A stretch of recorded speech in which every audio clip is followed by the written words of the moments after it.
In this lesson, we're going to dive into workflows. Workflows are what make things happen in your application. For example, when a button is clicked, an email can get sent. Or when the page is first loaded, then you can show a pop-up on the page. Or maybe when another button is clicked, then you sign up a new user to your application and a user record is created. There are so many things you can do in your application, and we're going to start diving into all of your different options in this module. And in this lesson specifically, we're going to look at workflow events. So a workflow is basically their instructions that you give Bubble to make stuff happen. And a workflow is made up of two parts, an event and an action. An event is the trigger for when an action can run. So if this is true, or if this happens, then do that, right? Then do something else. So for example, if a button is clicked, then send an email. Or if a drop-down selection was made, then create a new record in our database or make a change to some record in our database. So I'm going to go through the different types of triggers or events so that you can see what your options are for getting started here. Keep in mind that the workflow section of your editor, you can see here, this is the second tab, is going to be different for every single page in your application. So when I create workflows on the dashboard page, those will not be available on any other page in my app. Every page is going to be split up, and the workflows you build are for the page that you're on only. All right. Now, there are actions available for you to move users between pages. That's a specific type of action to take the user from one page to another, and we'll get into that. So starting with events. When you are on a brand new page and you have no workflows, you'll see this box here. Click here to add an event. So I'll click there, and I can see I have a few default options for creating my first workflow. Now, keep in mind that there is nothing on my page right now. So I'm actually pretty limited to what my triggers can be. They're generally page-related items. Notice that if I add a button to my page, I'm just going to select this visual element here and add it to the page. And I go back to my workflow section, and then I click back to add an event. Then I'll see I have this available here now. A couple options for events to have the button act as the trigger. Okay, so now because I have a button, I can create an event for any time that button is clicked. I'm going to go back to the general list to start though. So the general list is more page-related stuff, has nothing to do with the elements on your page. And you can see here what they are. When the user is logged in, then something can happen. Or when a user is logged out, then something can happen. By setting these as the event triggers, it just means that anytime this condition is true, then the actions will run. So a good use case for using the user is logged out event would be if you wanted to redirect someone away from a page that they shouldn't be on if they're logged out. So for example, I'm on the dashboard page here. In our job application, let's say that this is where logged in users can manage their job applications, their job postings, the status of everything, their account information. This is not something that we want logged out users to be able to access because they're not a part of the app yet. So to protect this page, we can use this type of workflow. When the user is logged out, then we will add an action to navigate the user away from this page. So we'll send them somewhere else in the app. So here's a navigation list, and we'll talk about all of these actions in the next lesson.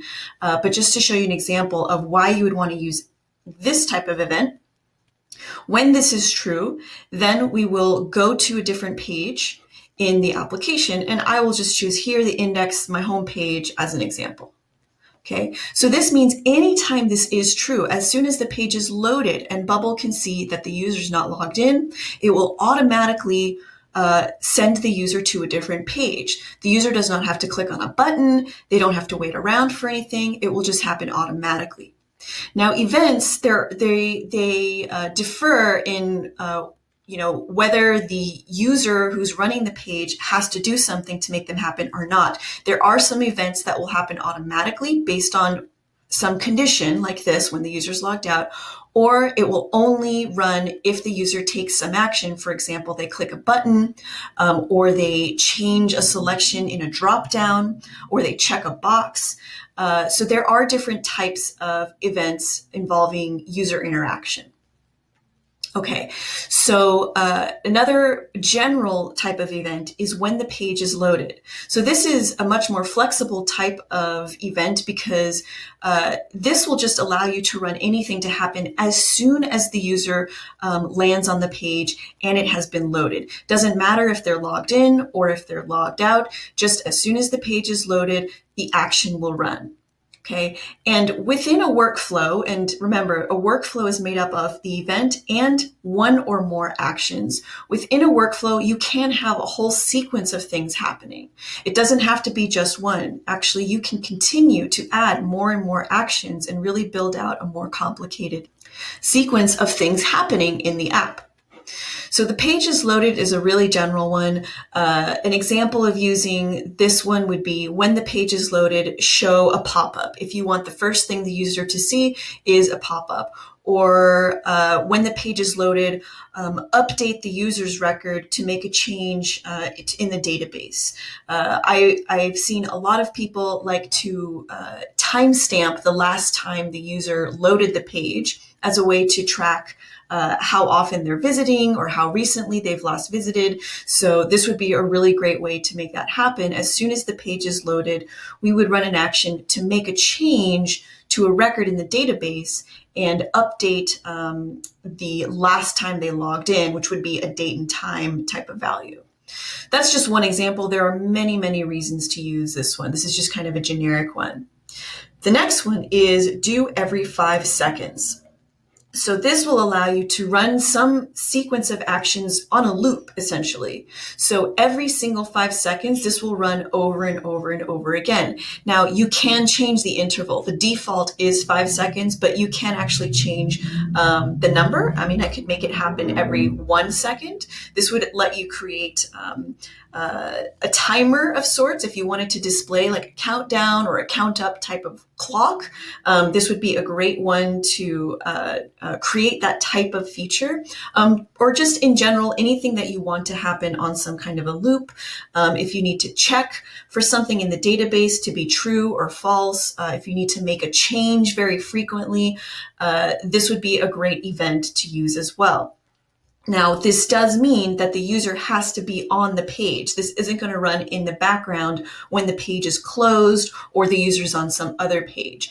Everything that happens in these workflows need to have the user present on the page. We will talk about background workflows in a completely different lesson.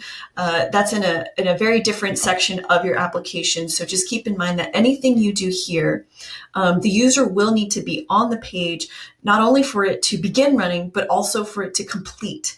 So if you have a very long sequence of actions where there's a lot happening, the user would need to stay on the page for the full workflow to finish. If they were to leave in the middle of it, then you've cut it off and the workflow will kind of go through halfway and you'll have an incomplete sequence of actions there. So you want to make sure that what you're doing will assume that the user is going to stay on the page to see it through. All right, so let's take a look at the other events here. We also have, this is another generic one for do when condition is true.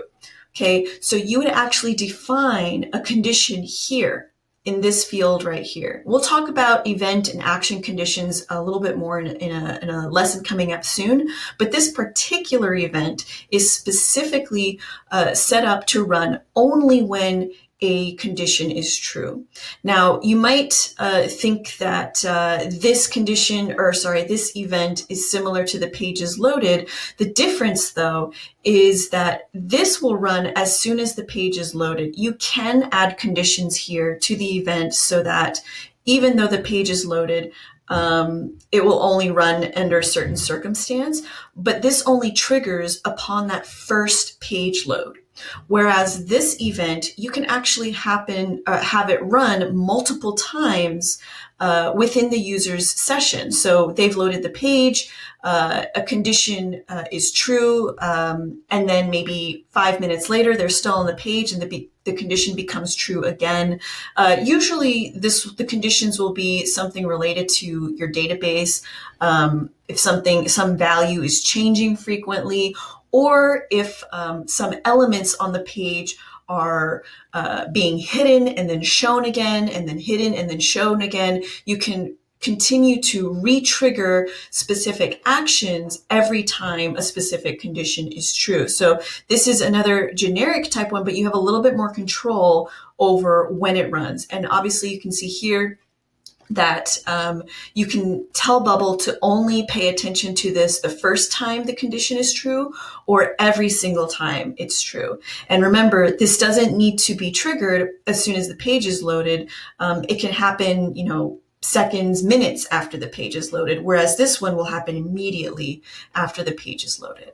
All right, so now let's take a look at the last option here, which is when an unhandled error occurs. This is an event that allows you to respond to system errors in a very custom way. I'm just going to point this out quickly here. Under your settings, and then under languages, you can see all of the different system errors that Bubble will respond to whenever something goes wrong. For example, let's see at the top here.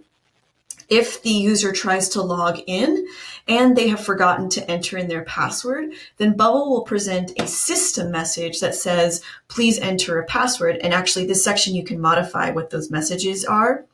And this is the code of that particular message. It's underlined, it's in parentheses here in all caps, and it's a little faded out, but that's the code of this particular error. Now, the default response is to show kind of like a browser error with this messaging, but you can override that entire response by using this type of workflow event to completely customize any messaging or even additional actions that you want to have run in the event an error occurs. Okay, and you would actually create a condition that specifies the error involved so that it only runs in response to one type of error, or it can be, to any type of error. It's up to you. So for example, I would add a condition here to this event that would say, run this event only when the current workflow error, meaning the error that triggered this event, code is, and then I would type in the error code. So for example, if we wanted to do this no password one, then I would say no password like that. I'm just typing it in.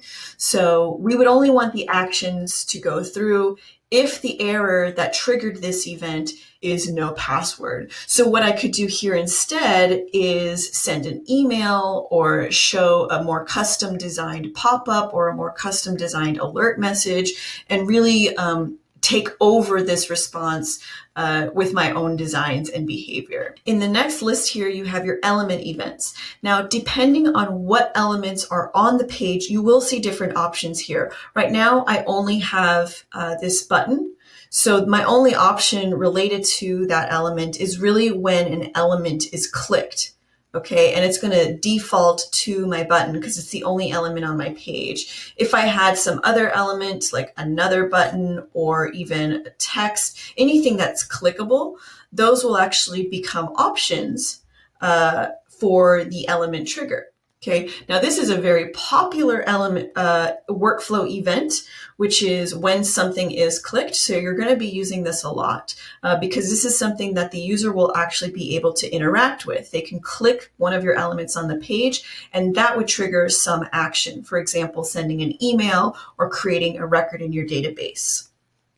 Right. Now, again, depending on the elements that you have on your page, you will have different options here. So I'm going to show you an example of that. Let's say I add an input to my page, as well as a drop down.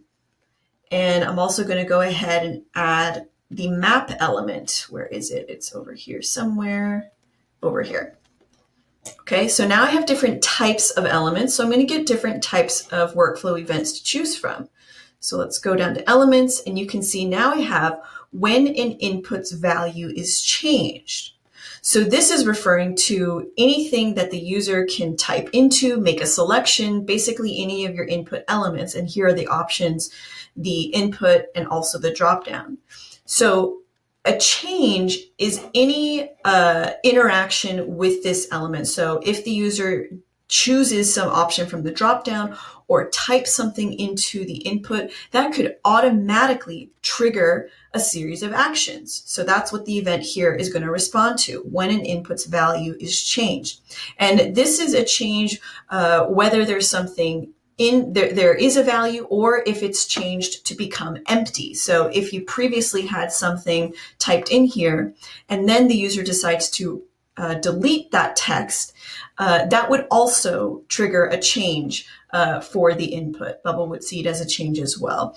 And you can add conditions to this event so that it only runs if the value is not empty, and it ignores any empty values to control that response a little bit more.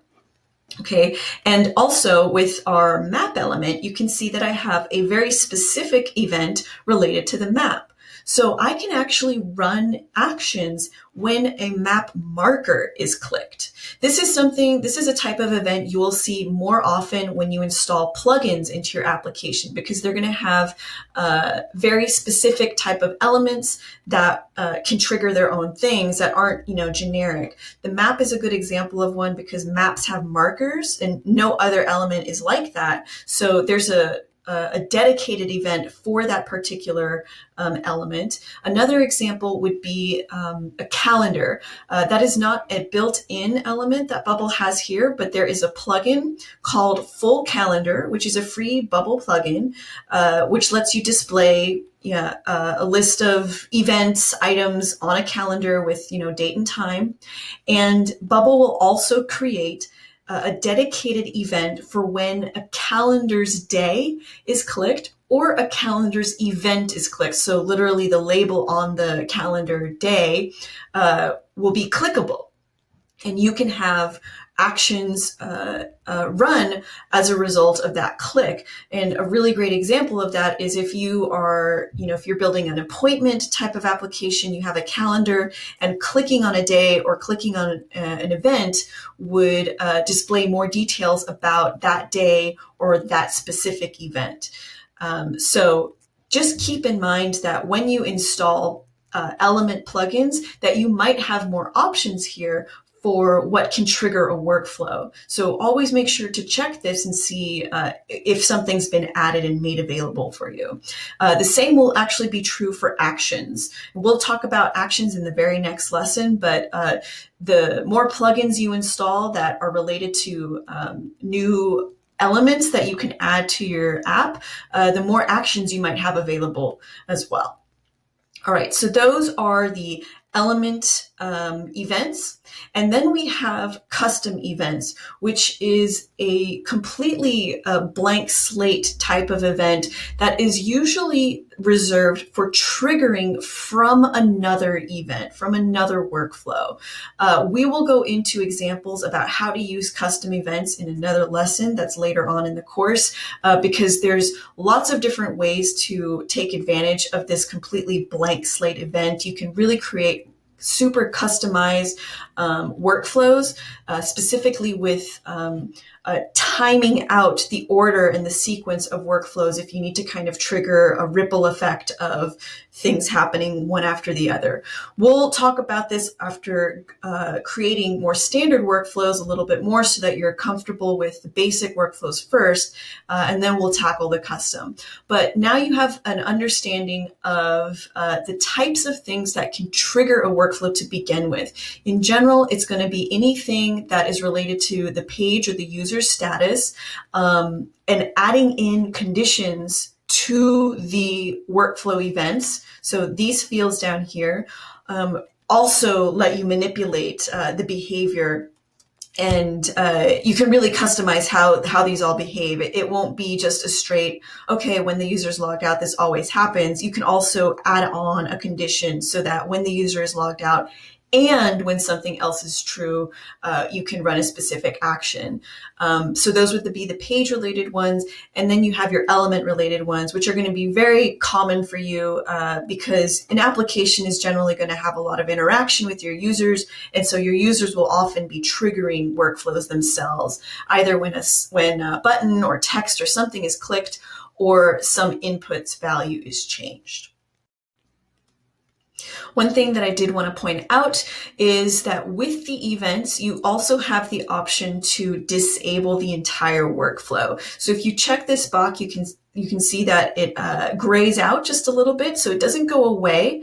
But if the button is clicked, this particular workflow will not run. This is good when you're testing, if you want to try out different versions of a workflow and you don't actually want to delete something, you can disable it temporarily. Or if you want to create like a backup of some type of workflow that you're not sure you might want to return to, disabling allows you to do that so that you don't have to worry about things conflicting with each other and you don't lose any work that you might have already put into it. The event also has a place for you to assign folders. If you open up this little panel here, if you don't already have it opened, on the left you can see a list of your workflow folders. Now by default, you will not have any folders. You'll just see this no folder assigned filter. If I click on that, it's going to show me any events that have not been assigned to a folder. A folder is purely for your own organizational purposes when you're designing your workflows. It has nothing to do with which workflows might run first or any other type of behavior with workflows. It is just an organization tool for you as you're building back here. So if I wanted to create a new folder, I could either select an event and create from here. So let's say I have a specific folder for page load events. Okay, so now this is created and you can see that all of my other events went away because this is the only one in this folder. If I had other folders, I could move it around, or if I wanted to remove it from the folder, I would just select this blank area there. I can also rename the folders by clicking on that pencil icon on the left, or remove folders completely. Removing folders does not delete your workflows. It just removes the filter. That's kind of how you can think of it. It's just a filter. So you would always see everything under all workflows. And if there's no folder assigned, then this is another filter to see anything that you might not have categorized. I do love to use workflow folders to help organize this area. Once your app really starts to grow, this entire workflow section of your editor is going to grow very, very big. It will, you'll start scrolling through dozens and dozens of events. And so it's really smart to stay organized from the beginning. I usually like to create workflows based off of features, and page load events. So anything that happens just kind of automatically, like when the page is loaded, or if some specific condition is true and has nothing to do with the user interaction, I like to group those together in one folder. And then from there, I create folders for specific features. So for example, if we're working with a checkout type of page, I would create a folder for updating the shopping cart.